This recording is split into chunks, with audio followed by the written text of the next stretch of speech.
Mais destaque internacional com explicações do Fabrício Naits, que em discurso de campanha no Arizona, pré-candidato à presidência dos Estados Unidos, Donald Trump, prometeu taxar países que não ajudem no combate à imigração dentro do território americano.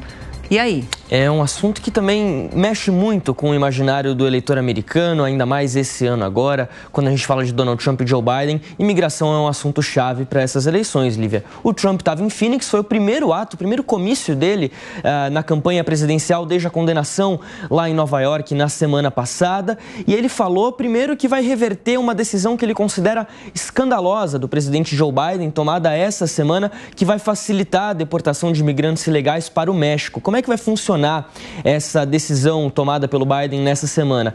Ele estabelece ali um limite de 2.500 pedidos de asilo diários na fronteira sul dos Estados Unidos. A partir do momento que bater essa meta, essa marca de 2.500 pessoas solicitando asilo, eles fecham a fronteira durante aquele dia.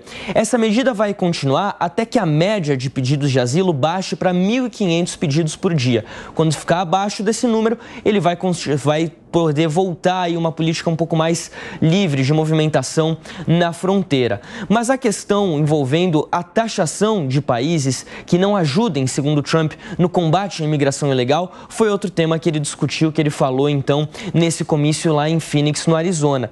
Ele disse que essa ordem de Joe Biden, ela é uma ordem que é pró-invasão, pró-tráfico de crianças e pró-narcotraficantes. Mas se referindo ainda, voltando a falar sobre essa questão da taxação, ele disse o seguinte: nós, os Estados Unidos, temos um tremendo poder econômico e nós podemos aplicar tarifas a países que não nos ajudem no combate à migração. Só para se ter ideia aqui, Lívia, os Estados Unidos receberam em 2023 cerca de 2,5 milhões de imigrantes ilegais. A grande maioria, cerca de um terço, latino-americanos, vindos do México, mas não necessariamente mexicanos, latino-americanos que passam pelo México, pelo menos. E o Trump mencionou nesse discurso dele a China. A China que entre outubro de 2023 e abril desse ano acabou ali tendo um aumento para 27 mil migrantes aproximadamente tentando cruzar a fronteira ilegalmente ali no sul dos Estados Unidos. É um número relativamente pequeno se a gente comparar no total. Tem crescido, é verdade? Tem crescido sim.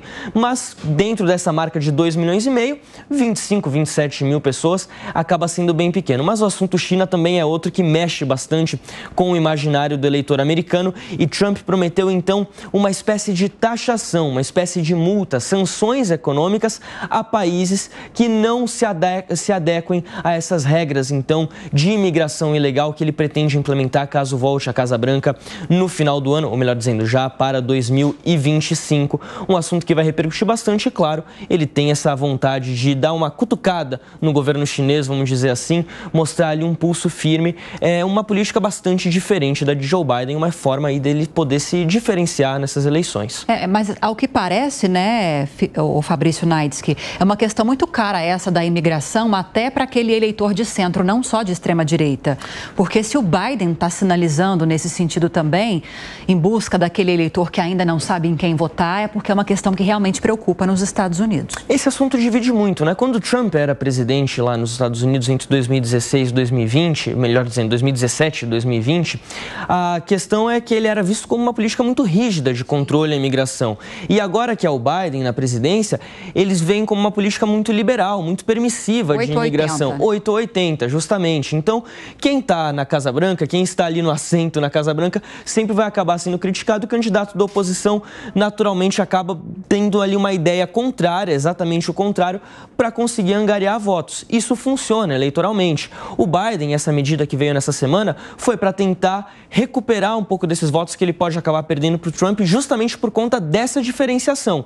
Então, aquele voto do eleitor mais centrista, aquele eleitor que alterna bastante entre uma eleição e outra, entre republicanos e democratas, que não tem ali um projeto muito definido de candidato, ainda pode estar se definindo, pode estar escolhendo quem ele vai votar lá em novembro. O Biden está tentando conquistar esse eleitor especificamente.